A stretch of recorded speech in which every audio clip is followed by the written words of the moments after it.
أعوذ بالله من الشيطان الرجيم.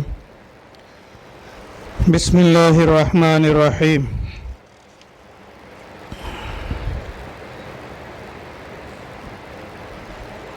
يا أيها الذين آمنوا استعينوا بالصبر والصلاة إن الله مع الصابرين ولا تقولوا لمن يقتل في سبيل الله أموات بل أحياء ولكن لا تشعرون ولنبلونكم بشيء من الخوف والجوع ونقص من الأموال والأنفس والثمرات وبشر الصابرين الذين إذا أصابتهم مصيبة قالوا إنا لله وإنا إليه راجعون أولئك عليهم صلوات من ربهم ورحمة وأولئك هم المهتدون إن الصفا والمروة من شعائر الله فمن حج البيت أو اعتمر فلا جناح عليه أن يطوف بهما ومن تطوع خيرا فإن الله شاكر عليم صدق الله العظيم.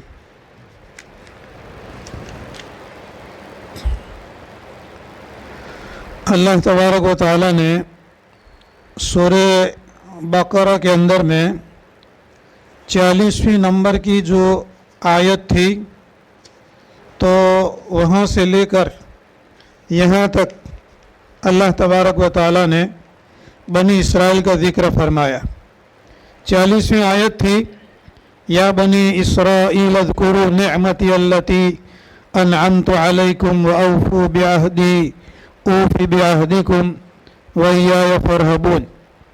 یہاں سے لے کر کے گزشتہ کل جو آپ کے سامنے بات عرض کی گئی وہاں تک اللہ تبارک و تعالیٰ نے بنی اسرائیل کا تذکرہ فرمایا، یہود اور نصارہ کا. یہود اور نصارہ کی حالت اسلام کے ساتھ، مسلمانوں کے ساتھ، آپ صلی اللہ علیہ وسلم کے ساتھ، صحابہ کرام کے ساتھ کیا کیا رہی اور ان کے معاملات کیا کیا رہے، ان کا اللہ تبارک و تعالیٰ نے تذکرہ فرمایا.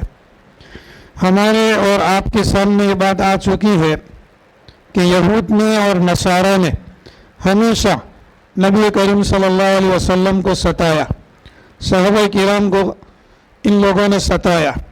تو اللہ تبارک و تعالیٰ فرماتے ہیں کہ آپ لوگوں کے لیے سوائے صبر کے اور کوئی راستہ نہیں ہے اور سوائے نماز کے اور کوئی راستہ نہیں ہے.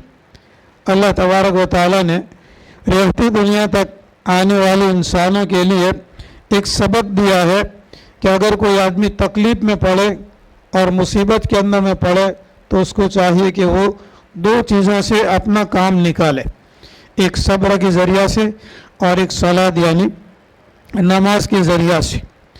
اس کے بعد میں اللہ تبارک و تعالیٰ نے ان آیات کے بعد میں ایک تو پہلے اللہ تبارک و تعالیٰ نے صبر کا حکم دیا، پھر نماز کا حکم دیا، پھر اللہ تبارک و تعالیٰ نے دو مثالیں بیان فرمائی.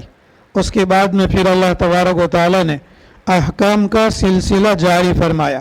آگے جا کر کے اللہ تبارک و تعالیٰ احکام کو ذکر فرماتے ہیں سورہ بقرہ کے اندر میں.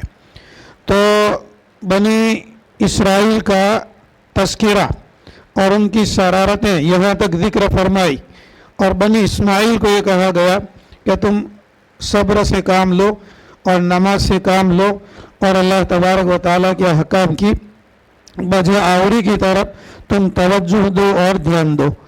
اس کے لیے اللہ تبارک و تعالیٰ نے اس آیت کے اندر فرمایا یا ایھا الذین آمنوا، اے وہ لوگوں جو کہ ایمان لائے، یعنی اے مومنو، استعینوا بالصبر والصلاۃ، مدد طلب کرو صبر کے ذریعہ سے اور نماز کے ذریعہ سے.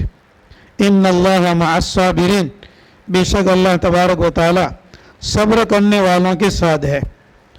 اس کے اندر میں پہلی بات تو یہ ہے کہ اللہ تبارک و تعالیٰ نے ایمان والوں کو حکم دیا استعینوا، تو گویا آپ کو بھی حکم ہے، آپ صلی اللہ علیہ وسلم کو صحابہ کرام کو اور اس کے بعد سے لے کر کے جتنے بھی ایمان والے ہیں ان تمام کو اللہ تبارک و تعالیٰ یہ حکم دیتے ہیں.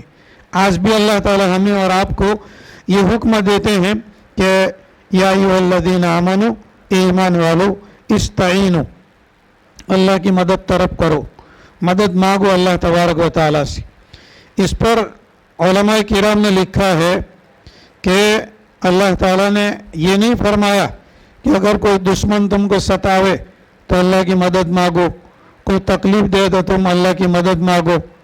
مطلقاً یعنی کسی قسم کی شرط کے بغیر اللہ تبارک و تعالیٰ نے استعینوا کا لفظ استعمال فرمایا. اس پر علماء کرام نے لکھا کہ آدمی کو اگر تکلیف پیش آئے تو ابھی اللہ کی مدد طلب کرے، کوئی بھی کام ہے تو اللہ تبارک و تعالیٰ کی مدد کرے. کسی کام کی کوئی قید نہیں ہے یا کسی کام کی کوئی شرط نہیں ہے کہ اگر یہ کام ہے تو پھر تم صبر اور نماز سے کام لو، ایسا نہیں ہے. انسان کو، مومن کو کوئی بھی کام پڑے تو اس کو چاہیے کہ وہ اللہ تبارک و تعالیٰ کی مدد طلب کرے. بالصبر والصلاۃ، صبر کے ذریعہ سے اور نماز کے ذریعہ سے. صبر کس کو کہتے ہیں؟ عام طور پر ہمارے یہاں یہ مشہور ہے کہ آدمی کو جب کوئی تکلیف دینے والی چیز پہنچے، کوئی مصیبت پہنچے، کسی کا انتقال ہو جائے گھر کے اندر میں یا رشتہ داروں کے اندر میں، تو اس کے بعد میں جو وہ آدمی صبر کرے، یہی ہمارے یہاں سمجھا جاتا ہے. لیکن حدیث شریف کے اندر میں علماء کرام نے، مفسرین اور محدثین نے صبر تین طرح کا لکھا ہے. یہ صبر جو ہے 3 طرح کا ہے. ایک صبر ہے صبر علی الطاعت، اور دوسرا صبر ہے صبر عن المعصیت، اور تیسرا ہے صبر علی المصائب والاذى والتکالیف. صبر کا لغوی معنی یعنی عربی زبان کے اندر میں صبر کہتے ہیں رکنے کو یا روکنے کو، رکنے کو اور روکنے کو صبر کہتے ہیں. صابر یعنی روکنے والا اور روکنے والا. اس اعتبار سے شریعت کے اندر میں صابر کس کو کہا جائے گا؟ ایک درجہ، جو پہلا درجہ ہے الصبر عن المعصیت، اپنے آپ کو گناہوں سے بچائے رکھنا، گناہوں سے اپنے آپ کو روکنا، اللہ کی نافرمانیوں سے اپنے آپ کو روکنا، نبی کریم صلی اللہ علیہ وسلم کی سنتوں کے خلاف کام کرنے سے اپنے آپ کو روکنا. یہ پہلا درجہ ہے الصبر عن المعصیت، گناہوں کے کام سے روکنا، یہ ہے صبر. اور دوسرے درجے کا صبر ہے صبر علی الطاعت. طاعت کا معنی اطاعت اور فرما برداری کی ہے.